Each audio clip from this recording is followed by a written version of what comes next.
60 வயது 70 வயது 80 வயது மூதாட்டி என்றும் பாலியல் வல்லுறவுக்கு உள்ளாக்கப்படுகின்ற அந்த மனித மிருகங்கள் காம வெறியர்கள் யாராக இருந்தாலும் சட்டம் மிக கடுமையாக தண்டிக்கும் என்கிற அடிப்படையிலும் தமிழக வாழ்வுரிமை கட்சி மரண தண்டனைக்கு எதிராக கொள்கை கொண்ட கட்சியாக இருந்தாலும் பாலியல் குற்றச்சாட்டுக்கு உள்ளாகின்ற இந்த மனித மிருகங்களுக்கு உச்சபட்ச தண்டனை தூக்கு தண்டனை கிடைக்கப்பெறுகின்ற வகையில் அரசு இதற்குரிய நடவடிக்கைகளையும் சாட்சியங்களையும் முறையாக தயார் செய்து இது போன்ற வழக்குகளில் இந்த தண்டனையை பெற்றுத்தர வேண்டும் என்ற ஒரு கோரிக்கையை நான் முன்வைக்கிறேன்.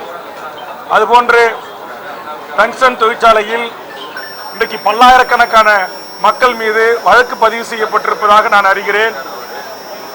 நம்முடைய முதலமைச்சர் அவர்கள் கட்டுப்பாட்டில் இருக்கிற காவல்துறை இந்த கூட்டத்தை கட்டுப்படுத்துகிறேன் என்கிற பேர்வையில் தடியடியோ கண்ணீர் புகையோ துப்பாக்கி சூடு நடத்தாமல் விவசாயிகள் பொதுமக்களுடைய உணர்வுகளை வெளிப்படுத்துவதற்கு அவர்களுடைய வடிகாலாக அவருடைய உணர்வுகளை வெளிப்படுத்துவதற்கு பேரணிக்கு அனுமதித்ததற்கும் காவல்துறையே விவசாயிகள் பேசுவதற்கு ஒலிபெருக்கி ஏற்பாடு செய்வதற்கும் நான் இந்த நேரத்திலே விவசாய சங்கங்களின் சார்பாக போராட்டக் குழுவின் சார்பாக வரவேற்று அதே நேரத்தில் அவர்கள் பேரணியாக சென்றதற்காக பல்லாயிரக்கணக்கான விவசாயிகள் மீதும் பொதுமக்கள் மீதும் வழக்கு போடப்பட்டிருப்பதாக அறிகிறேன். அதை திரும்ப பெற வேண்டும் என்று மாண்புமிகு தமிழக முதலமைச்சர் அவர்களுக்கு நான் கோரிக்கை வைக்கிறேன். அதே போன்று இன்றைக்கு அண்ணாநகர் வழக்கில் அந்த உண்மையான குற்றவாளிகளை மறைத்து இதில் போலியான பக்கத்து வீட்டு சிறுவனை வழக்கில் சேர்த்து உண்மையான குற்றவாளிகளை காப்பாற்றுவதற்கு நடவடிக்கை எடுத்த அந்த அரசியல் பிரமுகர் கைது செய்யப்பட்டிருக்கிறார்.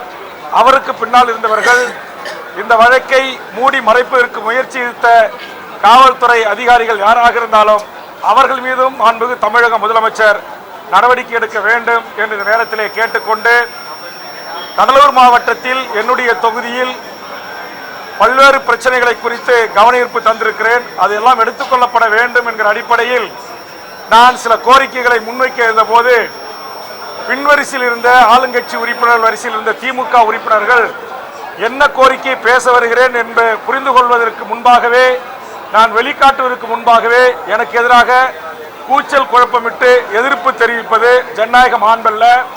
பேரவைத் தலைவரும் அவை முன்னவரும் ஆளுங்கட்சி கொறடாவும் இதை கண்டிக்க வேண்டும், இனி கட்டுப்படுத்த வேண்டும் என்ற கோரிக்கை முன்வைக்கிறேன். கவன ஈர்ப்பு கொண்டு வந்திருக்கிற நான் கொண்டு வந்த கவன ஈர்ப்பை சட்டமன்றத்தில் பேரவைத் தலைவர் அனுமதியோடு ஈர்த்து பேசிய பிறகு அதற்கு பதிலை முதலமைச்சர் அவர்கள் எழுந்து அளிக்கிறார்கள். அதுபோன்றுதான் அண்ணா நகர் பிரச்சனையை பேரவைத் தலைவர் அவர்கள் வேல்முருகன் கவன ஈர்ப்பு தந்திருக்கிறார் என்று வாசிக்கிறார். முதலமைச்சர் உடனே எழுந்து பதில் சொல்ல முற்படுகிறார். நான் உடனே தலையிட்டு மாண்புமிகு முதலமைச்சர் அவர்களை பேரவைத் தலைவர் வாயிலாக நான் இதற்காக கவன ஈர்ப்பு தந்திருக்கிறேன், ஆனால் என்னுடைய கருத்தை பதிவு செய்யப்பட்ட பிறகு தாங்கள் இதற்கு பதிலளிங்கள் என்று கேட்கிறேன். உடனே ஆளுங்கட்சி வரிசையில் இருக்கிற பின்வரிசையில் இருந்த சட்டமன்ற உறுப்பினர்கள் என்ன பிரச்சனைக்கு நான் கவன ஈர்ப்பு கொடுத்திருக்கிறேன், எந்த பிரச்சனையை நான் எழுப்ப முற்படுகிறேன் என்பதை தெரிந்து கொள்ளாமல் அரைகுறையாக அறவேக்காட்டுத்தனமாக என்னை எதிர்ப்பது என்பது ஏற்படுவதல்ல. இது ஜனநாயக மாண்புக்கும் மரபுக்கும் எதிரானது. இதை இனி ஆளுங்கட்சி கொறடாவோ அவை முன்னவரும் பேரவைத் தலைவரும் அனுமதிக்க கூடாது என்கிற என்னுடைய வேண்டுகோளை நான் முன்வைக்கிறேன். நான் தவறு செய்தவர்கள் யாராக இருந்தாலும் கட்சி மாறாமல் அவர்கள் மீது நடவடிக்கை எடுக்க வேண்டும் என்பதுதான் என்னுடைய நிலைப்பாடு. அது அதிமுக திமுக என்கிற அரசியல் உட்கட்சி பிரச்சனைகளுக்கு நான் செல்லவில்லை. இந்த நாட்டில் நடந்திருக்கிற சட்டத்துக்கு புறம்பான அநியாய அக்கிரம நடவடிக்கைகளை நான் பேசுவேன். என் கட்சிக்காரர் கடலூர் மாவட்டத்தில் கொலை செய்யப்பட்டு இன்றோடு 8 நாட்கள் ஆகிறது. அந்த கொலை குற்றவாளிகள் இதுவரையில் கைது செய்யப்படவில்லை.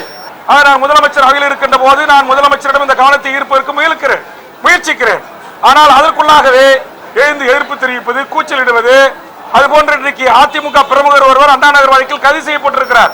இதற்கு பின்புலத்தில் இருக்கின்ற யார் என்பதை வெளிக்கொண்டு வேண்டும் என்று நான் பேசுகிறேன். பேசுவதற்கு வாய்ப்பு மறுக்கப்படு. அப்படி மறுக்கப்படுவதோடு மட்டுமல்லாமல் எதிர்கட்சி வரிசையிலே இருப்பவர்கள் எழுந்து பேசும்போதும் கூச்சலிடுவது, அவர்கள் கட்சியிலே உறுப்பினராகவே இன்னைக்கு சட்டமன்ற கணக்கு பிரகாரம் இருக்கிறேன், கூட்டணியில் இருக்கிறேன். நான் ஒரு அதிமுக்கியத்துவம் வாய்ந்த பிரச்சனையை எழுப்ப முற்படுகிறேன்.